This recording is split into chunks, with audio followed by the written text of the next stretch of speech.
அனைத்து கொஞ்சம் பேச அனைத்து ஊடக நண்பர்களுக்கும் பத்திரிகை நண்பர்களுக்கும் வணக்கம்.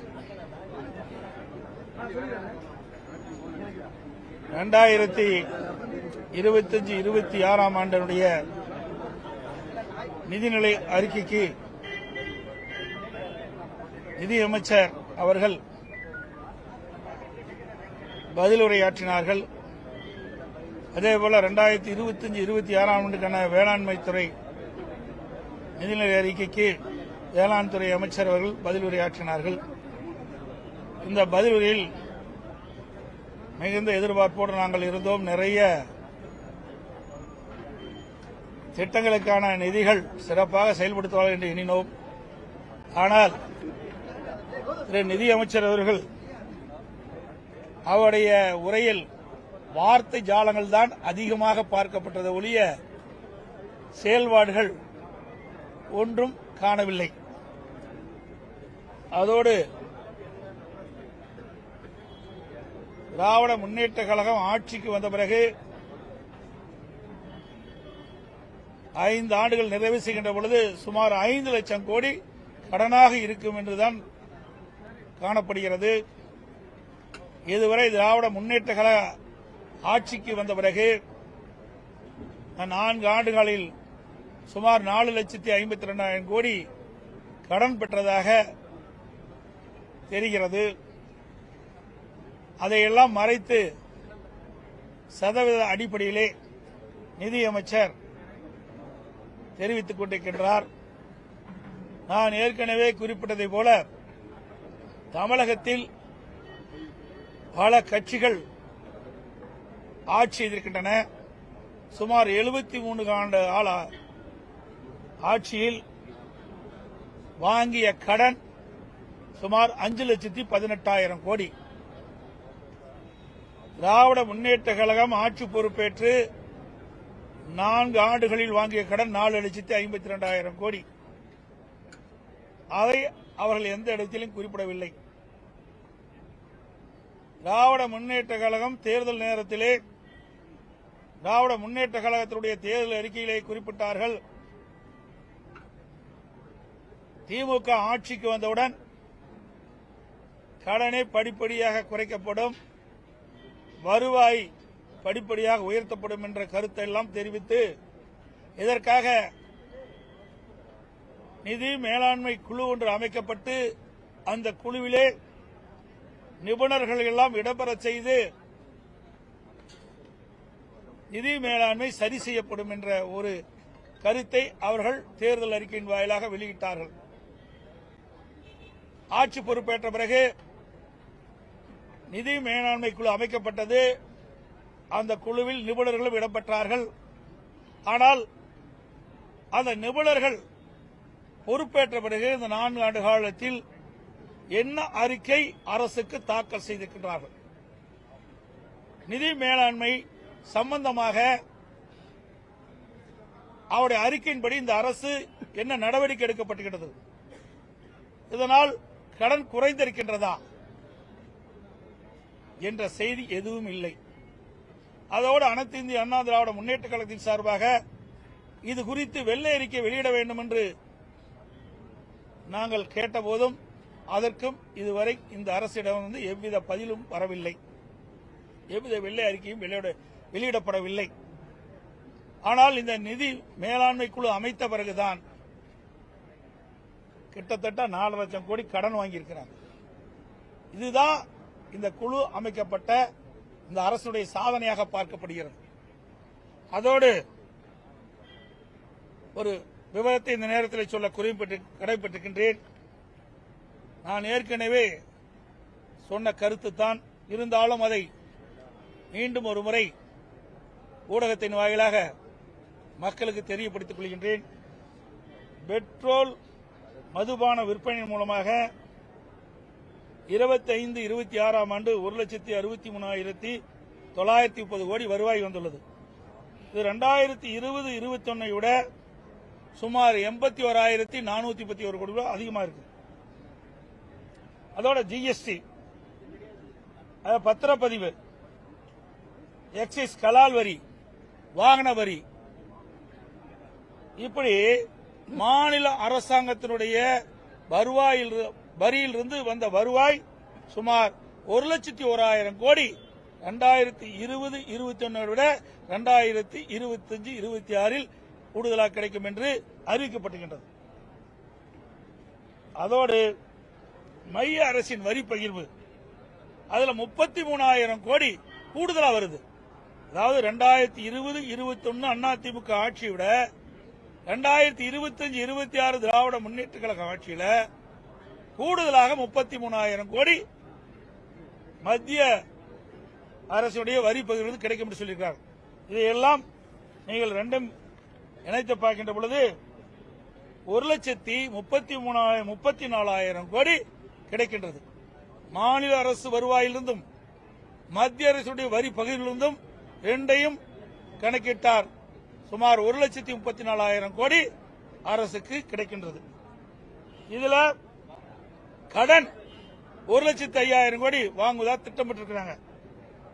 இரண்டையும் சேர்க்கப்பட்டால் 2,39,000 கோடி இருக்குது.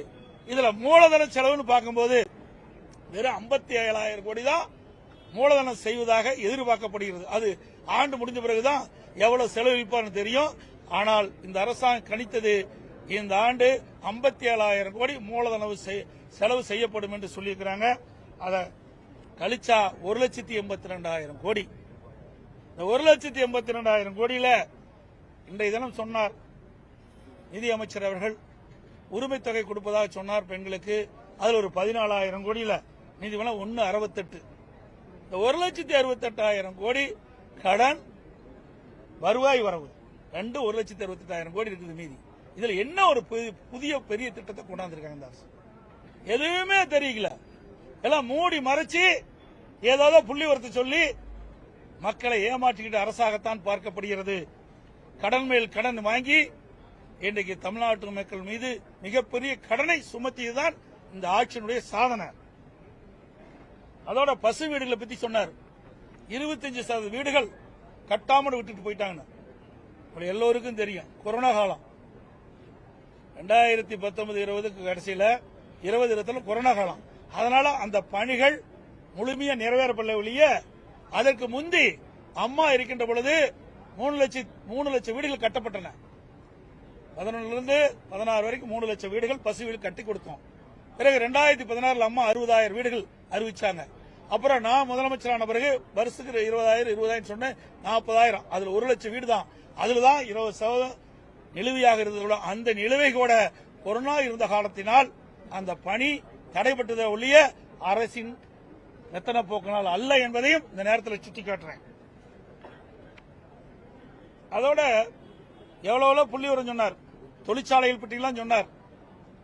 ஆனா இவருடைய ஆட்சி ஏற்பட்ட பிறகு மின்கட்டண உயர்வு, மூலப்பொருட்களுடைய விலை உயர்வு, இதையெல்லாம் அதோட இந்த உற்பத்தி செய்யப்பட்ட பொருளை சந்தைப்படுத்த முடியல. இதனால சிறு குறு தொழில்கள் சுமார் 10,000 தொழில்கள் மூடப்பட்டிருக்கின்றன. இதனால பல பேருக்கு வேலை வாய்ப்பு தான் இழந்திருக்கிறாங்க. இந்த மின்கட்டண உயர்வுனால இங்க வர வேண்டிய சிறு குறு தொழிலாம் அண்டை மாநிலத்துக்கு போயிட்டு இருக்குது. இதுதான் நிலைமை. அதோட நாங்க கூட கேட்டோம், இந்த ஆட்சி ஏற்பட்ட பிறகு எப்ப பார்த்தாலும் புதிய தொழிற்சாலை வந்திருக்குது, இன்றைக்கு வேலைவாய்ப்பு பெருகுது, பொருளாதாரம் அதிகமாகும் சொல்லிட்டு இருக்காங்க. நாங்க கேட்கிறோம், திராவிட முன்னேற்ற கழகம் ஆட்சி வந்த பிறகு இன்றைக்கு தொழில் முதலீட்டாளர் மாநாடு நடத்துறீங்க, எவ்வளவு தொழில் வந்திருக்குது, எவ்வளவு முதலீடு செஞ்சிருக்கிறாங்க, அந்த தொழிற்சாலையுடைய நிலைமை என்ன, இல்ல முடிஞ்சு எவ்வளவு பேருக்கு வேலை கிடைச்சிருக்கு, அதெல்லாம் வெள்ளை அறிக்கை விடுன்னு கேட்டோம். இதுவரைக்கும் எந்த பதிலும் அரசாங்கத்திடம் இல்ல. அத்தனையுமே ஒரு டிராமா மாதிரி தான் இருக்குது. அத்தனையும் ஒரு பொய் செய்தி வெளியிட்டு மக்களை ஏமாற்றுகின்ற அரசாகத்தான் இந்த ஸ்டாலின் மாடல் அரசு இருக்குது. இதோட ஸ்பெயின் நாட்டுக்கு போனார். இன்றைக்கு புதிய தொழிற்சாலை அமைக்க சொல்லி புரிந்துணர்வு ஒப்பந்தம் போட்டார். யாரை கூப்பிட்டு? தமிழ்நாட்டு தொழிலாளர்கள் அழைத்து ஸ்பெயின்ல ஒப்பந்தம் போட்ட முதலமைச்சர் தான் இன்றைய முதலமைச்சர்.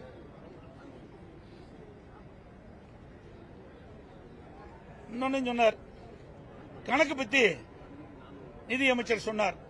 ஏன்னா கணக்கு தானே அவருடைய முக்கிய பங்கு. பட்ஜெட்ல கணக்கு தானே முக்கியம். ஆகவே பட்ஜெட் கணக்கை சரியா செயல்படுத்துங்க, எங்க கணக்கு நாங்க பாத்துக்கிறோம். எங்க கணக்கு நாங்க எப்படி பார்ப்போம் எங்களுக்கு தெரியும். அதோட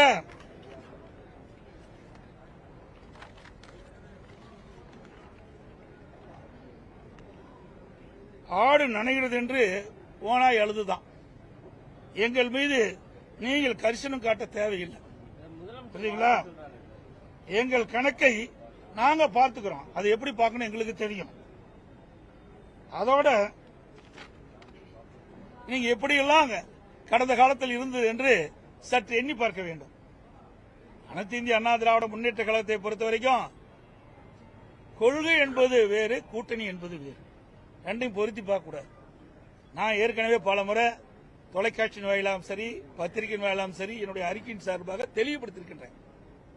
கூட்டணி என்பது தேர்தல் வருகின்ற பொழுது வாக்குகள்லாம் ஒன்றாக சேர்ந்து எதிரிகளை வீழ்ப்பதற்காக கூட்டணி அமைப்பது. கொள்கை என்பது அது நிரந்தரமானது. கூட்டணி அப்படி இல்லை, ஒவ்வொரு முறையும் மாறி மாறி இருக்கும். எங்க கட்சி அண்ணா திமுக கூட்டணி வச்சதீங்க, இப்ப திமுகவில் இடம்பெற்றிருக்கிறாங்க. திமுக இடம்பெற்றிருக்கின்ற கூட்டணி அங்கமிக்கின்ற கட்சியெல்லாம் எங்களோடையும் கூட்டணி போட்டு தேர்தல் நின்றுக்கிறாங்க. இதுதான் நிலைமை. கொள்கை வேற, கூட்டணி வேற. இது எங்களுடைய நிலைமை. திமுக அப்படி இல்லை.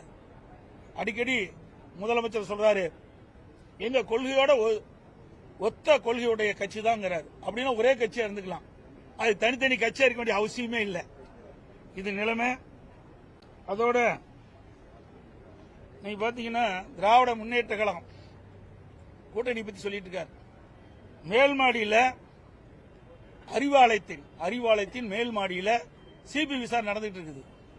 கீழ் மாடியில காங்கிரஸோட கூட்டணி பேசிட்டு இருக்காங்க. இது அவருடைய நிலைமை. அண்ணா திமுக ஒருபோதும் தன்மானத்தை இழக்காது. அது தலைவர் காலத்திலும் சரி, அம்மா காலத்திலும் சரி. எங்களுக்கு வேணா வேணும், வேண்டானா வேண்டாம். அதே போல தமிழ்நாட்டு மக்கள் பாதிக்கக்கூடிய எந்த ஒரு திட்டமா இருந்தாலும் அது எதிர்ப்பதிலே முதன்மையாக இருப்போம். இன்னைக்கு தான் சொன்ன காவிரி நதிநீர் பிரச்சனை வந்தது.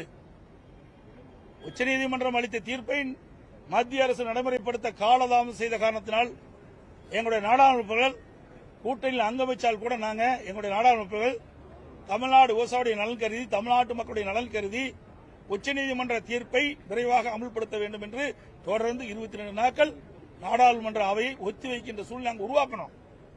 நீங்க இப்ப பேசுறீங்கல்ல, கல்விக்கு நிதி கிடைக்கல, 100 நாள் திட்டத்தில் பணிபுரிந்த அந்த தொழிலாளிக்கு நிதி கிடைக்கல சொல்றீங்களா? எங்க அழுத்தம் கொடுக்கணும்? நாடாளுமன்றத்தில் அழுத்தம் கொடுக்கணும். அப்படி ஏதாவது அழுத்தம் கொடுத்திருக்கேன்னு சொன்னா எதுவுமே கிடையாது. இதுதான் திமுக நிலை. இன்னொன்னு சொல்றாரு, அண்ணா திமுக எங்களுடைய நிலையை பொறுத்து தெளிவாக சொல்கிறோம். திராவிட முன்னேற்ற கழக அரசு அகற்றப்பட வேண்டிய அரசு. அதுதான் எங்களுடைய கொள்கை, அதான் எங்களுடைய நிலைப்பாடு. மற்றவர்கள்லாம் எங்களுக்கு எதிரியே கிடையாது. எதிரி என்று பார்க்கின்ற போது, கட்சி நீதியாக எதிர்பார்க்கின்ற போது, கட்சி நீதியாக பார்க்கின்ற பொழுது திராவிட முன்னேற்ற கழகம் தான் எங்களுக்கு எதிர்க்கட்சியாக செயல்பட்டுக் கொண்டிருக்கிறது. மக்கள் விரோத ஆட்சி தமிழகத்தில் அகற்றப்பட வேண்டும். அதுதான் எங்களுடைய நிலை. அதோட இன்னைக்கு காங்கிரஸோட கூட்டணி வச்சிருக்கிறாங்க. ஒரு காலத்தில் என்ன பேசினாங்க திமுக? எமர்ஜென்சி வந்தது, இதனால திராவிட முன்னேற்ற கழக தலைவர்கள் எல்லாம் கடுமையாக பாதிக்கப்பட்டது. விசா சட்டத்தில் எங்களை எல்லாம் அரஸ்ட் பண்ணாங்க. அது கூட கலைஞருடைய நூற்றாண்டு விழாவில் அந்த நூற்றாண்டு விழா காட்சிப்படுத்தும் போது ஒரு காட்சிப்படுத்தினாங்க. அதுல ஸ்டாலின் அவர் விசா சட்டத்தில் சிறைச்சாலையில் இருக்கிற மாதிரி. அப்படிப்பட்ட கட்சியோட நீங்க கூட்டணி வச்சிருக்கிறீங்க. எமர்ஜென்சி கொண்டாந்து விசா சட்டம் கொண்டாந்து நீங்க பாதிக்கப்பட்ட சொன்ன அந்த காங்கிரஸ் கட்சியோட நீங்க கூட்டணி வச்சிருக்கிறீங்க. எங்களுக்கு அப்படிப்பட்ட நிலைமை எல்லாம் எப்பொழுதும் வராது.